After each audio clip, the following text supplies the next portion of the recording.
Hi, I'm Matt with Main Street Medina. Won't you join us today for another episode of Medina Minute, where we'll sit down and talk with some friends and familiar faces of the community and learn a little bit more about the people that make Medina, Medina.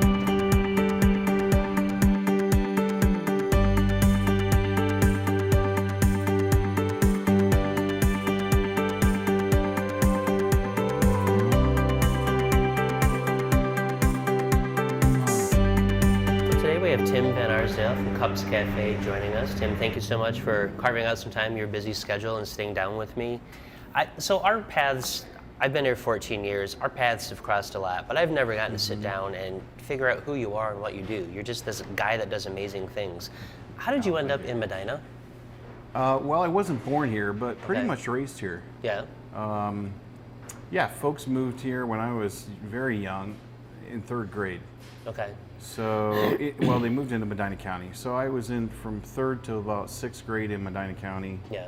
And then they came into the city of Medina. Okay. Which I went to school in Medina City Schools from 6th to 12th. Oh, nice. So you're great. You're a B. Medina from 93. All right. Cool. So yeah, it's kind of my alma mater. Been here for a long, long time. The only time I was gone was just a short jaunt in the Navy. So I spent some time after graduation. 2 weeks that I went to boot camp and then did some time on a ship, and then when that duty was done, I came back to town. Very cool. How did you get involved with Cups Café? Like, what is your background? I don't know. My impression is that you are a man of the cloth, or a preacher, priest, pastor. Where is that faith in you? Where does that come from? From a very little, when I was very little, had a spiritual encounter with God. Sort of an awakening, and I really felt early on that I wanted to work with youth. Okay. I didn't know what that would look like, if it was in a church setting or a nonprofit setting, but I just really had a desire to, direct kids and point them to God and be there. So after a long time of searching, I found Youth for Christ. Okay. And it was a Medina County chapter here. And so I joined their organization in 99. So I was with Youth for Christ from 99 to 2005 and working with youth, like at-risk kids, the disconnected fringe, kids who weren't in sports or involved,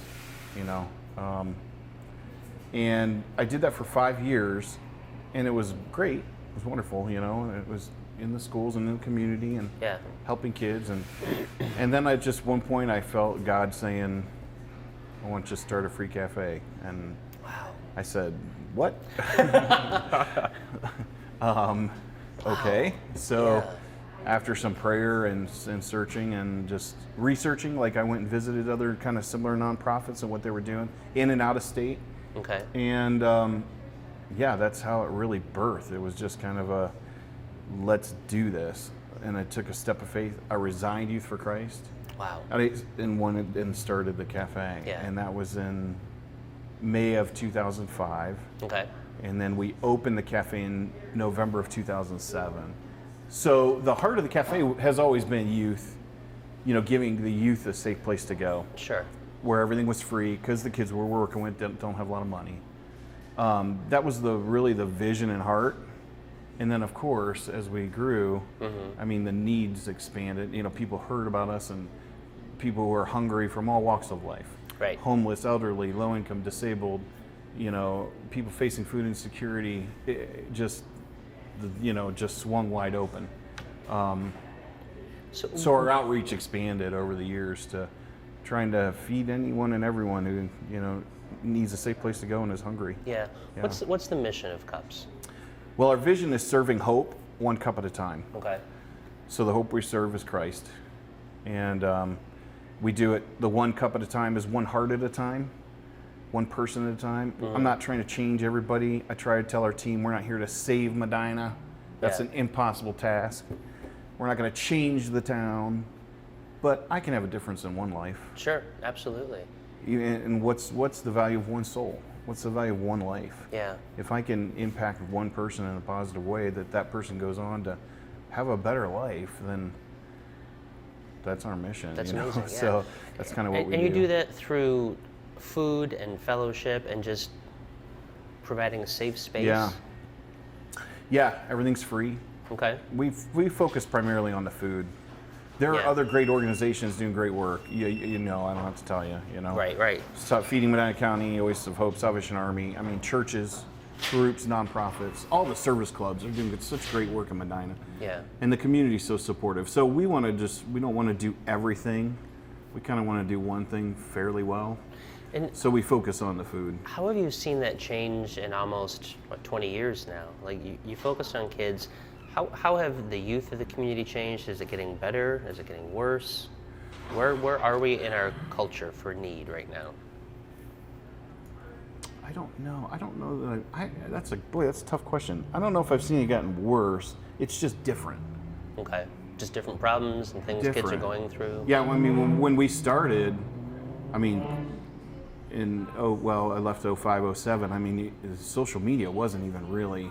True. It was just getting started. Yeah. And even then, the youth, middle school, high school kids, they didn't really carry phones. So it was just different. You know, now we're dealing with just a different culture. And so, those are the things that have changed. Mm-hmm. I still see, humans are humans. Right. From, when I first started till today, we're just people that are broken. So how did you end up with the space on changed. North Court? Were you looking around and the building was available, or is that one that you focused on? And we looked at a few. It was kind of cool. We had a team, like a board, and we chose 5, and we went and visited them, and then we eliminated them down to 3. And actually, one of them at the time was Sully's. Sully's really? wasn't there, Right. but it was vacant, and that was one of the lots we were looking at. And then we were looking right next door to where we're at where the court thing is, and I think it's not Habitat, but they work with developmental disabilities next door. Yeah. So we were really close, but we weren't actually looking at our spot, and it was just kind of, just community connections. Okay. And we were seeking, and somebody heard about us and said, "Hey, I know a guy who knows a guy who," And so when we met with them, they believed in our business plan and took a step of faith in us and rented to us, and so that's how we were just up in the front in the train car, right? And then over the years we've been able to buy the building. So how many people do you touch a year? Like what are we talking? How many kids? Lots. How many people are coming through that you're helping? Pre-COVID, we were doing about 100 a day. Wow. Now we're there Monday through Friday, 10 to 4. Yeah. Saturdays 11 to 1. Then we have special dinners throughout the year. So like 100 people a day. 100 people on Monday, 100 people on Tuesday, 100 people. So I mean, it was That's a lot. It was wild, yeah. That's a lot. And it's usually about 50% adults, 50% youth. Okay. That was kind of our demographic. And then after COVID hit, it just kind of, the numbers dropped. I mean, people have been, locking down, and they've just been kind of avoiding socializing. So we've seen our numbers decline, but I think that's just to be expected with the times. Sure. Now it's about 50 a day. Okay, so getting back up. But it's still and we're have. starting to see the kids. I mean, for a while there, again, they weren't even in school, so they weren't even about. Now our youth population's down a little bit, the numbers, but that's always something that changes too when you work with kids. It's like every year you got a new group coming in. Yeah. So it feeds itself, kind of. You lose some as they get older, but then you see the new younger kids coming through, and it's refreshing to meet new kids. So you said that you had an experience with Christ years ago that kind of made you go in that direction. Is this fulfilling that? Are you? Yeah. Is this is filling your heart, and this is what this is your intention? This is the calling. Yeah. Yeah. Can you tell me a little bit more about that? What I'm meant to be doing. Yeah. I mean, that's just like I think extraordinary. Most people, just a man or woman, when you just you're meant to do something. Yeah. I want to be a policeman. I want to be a lawyer. I want to be a doctor or a teacher or I want to work with a civil service in the city. Sure. I think some people just feel sort of a drawing, a calling. So I'm right where I'm supposed to be. And I know that because, you know, years ago I went through a stage where I started to question, you know, is it, man, am I doing, is this right? Yeah. Maybe it's time for a change. It's getting stale, you know, and I think we all go through that. And, Yeah. and I started to put my resume out there, and I looked for, you know, different jobs, and maybe I should go be, you know, work at a church or go to this nonprofit, or, you know, and all those doors closed, you know, and then just through time and prayer, and I just felt like a renewal, and it was like things just picked up, and it started to kind of grow again. That flame was reignited, and Very you know, cool. and now we're here, so How do we're you, rocking. I would just imagine that some of the stories you hear and the life, the literal life that you see coming through the doors, how does that not break you down? I mean, how do you carry that day to day, knowing that essentially you are responsible for feeding people and helping them get through life, or using whatever tool you have to do the best you can? It's emotionally exhausting. It's Yeah. difficult. It's difficult when you're dealing with people who are hurting so badly, sometimes daily. You know, you've gotta find a way to disconnect. Yeah. That's maybe not the right word, but you can't carry it. It's not my burden to carry. Sure. It's Okay. God's. Yeah. So how I deal with it is, a lot of it's just friendship, family. You got to have a good hobby. I like riding motorcycles. So you got to get on the bike and ride. You know, you got to take care of yourself, eat well, Yeah. get some sleep, and giving some of that away to the Lord. You know, just letting it go. It's His burden. Sure. I'm just a vessel. You know, I'm a conduit. Yeah. So, yeah, you've got to find a way to kind of just heal, remove yourself. It's challenging though. It's difficult. You know. I Because it does take so much of your personal energy and focus. Yeah, like I so think you I would go you got to home- recharge the batteries. You got to find a way to recharge. Yeah, I think I would go home every day and just cry. There have been some times, when they walk out of your office and you're just like, whoa. Yeah, my goodness. You know, so yeah. So you mentioned you like to ride the bike. Oh, yeah. Are you going around the block, or are you like week tripping, backpacking on the bike? Mostly just go commuting back and forth to work. It's so Okay. nice. You know, just the wind in your face and the music, and Yeah. or just quiet, you know. And when you're on the bike, you're so much focus. Yeah. That's part of the release, is you're focused on something, so you're not thinking about all the burdens and all the things and the things you got to face. And then most of them are just try to take a long trip or a weekend trip, and then a lot of little poker runs, you know, to help out other agencies. And like Hope Recovery does a ride, you know. Yeah. So I've done their ride, and some of the other charity rides. So When you're on the bike, you mentioned music. What do you listen to? everything. What's your jam? Yeah, I'm everything. Yeah. Yeah, I rock and roll, jazz, anything, you know, R&B. Yeah, usually Cool. run in Apple Music or just whatever radio stations, flipping through stations. Yeah. So. What do the kids call you? Are you Mr. Tim? Mr. Tim. Mr. Tim? Yes. Yeah. Yeah. How you're making a huge difference in lives. I mean, that's a very powerful thing. Do the kids or the people, do they stay in touch with you? Do they come back and say, "Hey, Mr. Tim"? We've seen them come back because Yeah. we've been there so long. What's it been? November 07 to 14, 15? 14, almost 15 years?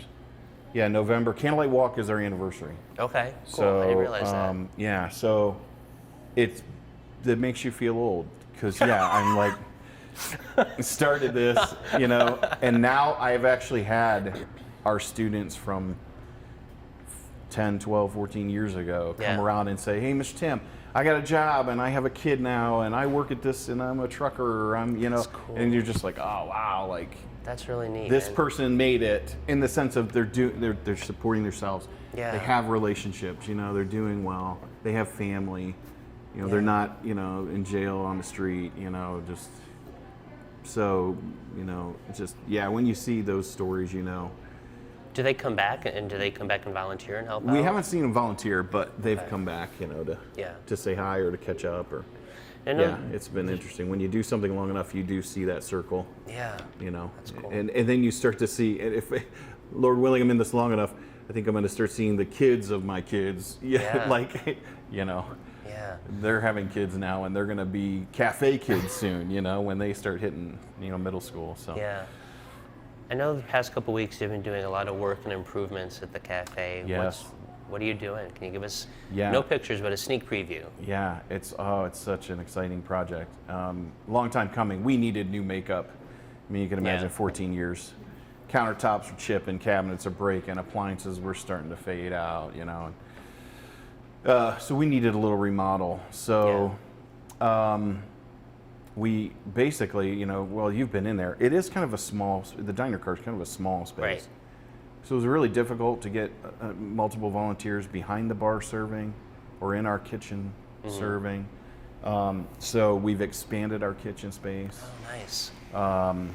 We tore out some walls and we've opened up and created new kitchen space. Okay. So a lot of it's just adding more room, making it roomier. And then all new appliances.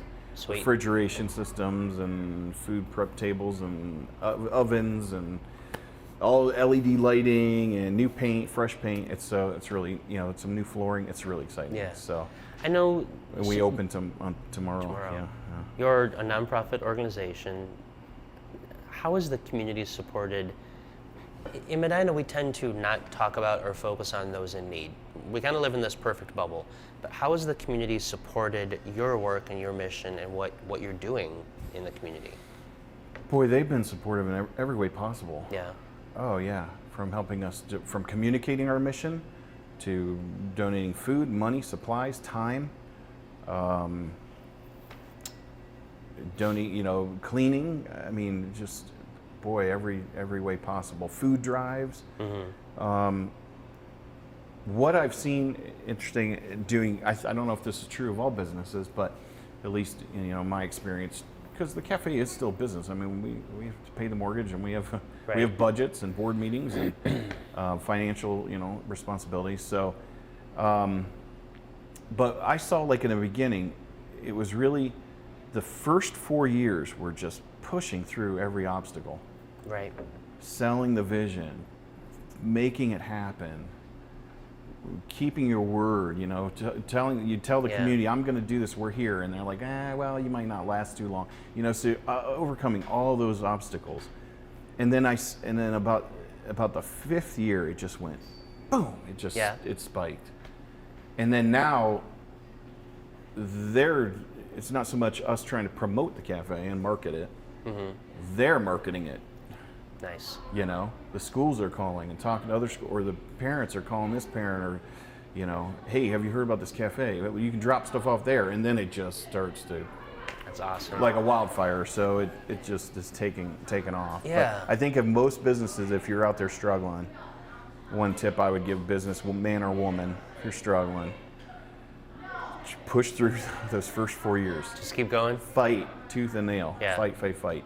And then usually about the 5th year, I think you start to see just growth. Is this a model that you could see not packaging but replicating in other communities? We would love to if we can get the funding. Yeah. Brunswick's on our heart.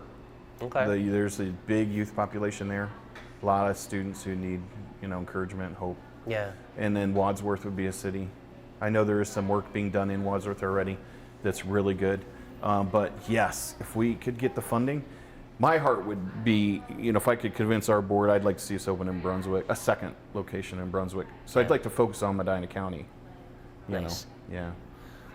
Tim, what do you hope will be your legacy? For some reason, you just touch me. Boy, I don't know. And you've done so much, and I'm not involved with Cups, but I love following what you're doing, just seeing what you're doing in the community. What do you hope you will leave on this earth when you're not on this earth? Well, I'm not perfect, but I just hope to finish well. What do you mean by finish well? How do you define that? Well, you see so many great people, you know, just make one bad decision. Yeah. You know, I mean, I'm not going to list who they are, but Sure. you can look in, you know, in Hollywood and it's the sports world and then the business world, and you see people just make poor choices, and it just their lives come to a halt, and it just wrecks everything. Oh, I just don't want to do that. Yeah. I want to finish well.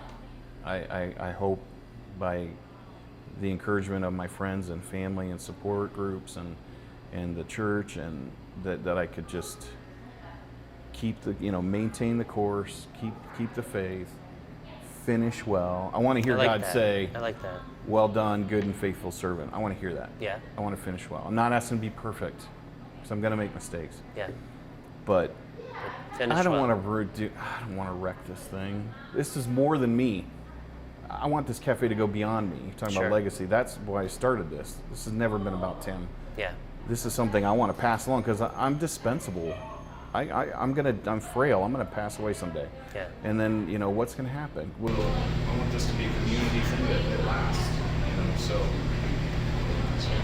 yeah, finishing well. Finish well. Screw it up. You're not gonna screw it, dude. Like I said, you touched my heart. You certainly have a place in this community. You have positively touched my heart. So thank you. It's a blessing. Medina is amazing, isn't it? Yeah, it is. It really is. It's it's out of bounds, man. It's a whole other universe. It is a very supportive. It's a whole other universe. All right, my friend. Thank you. I love the phrase "finish well." All right, thank you. Good luck at this cafe. We look forward to see what's on the horizon. Thanks, sir.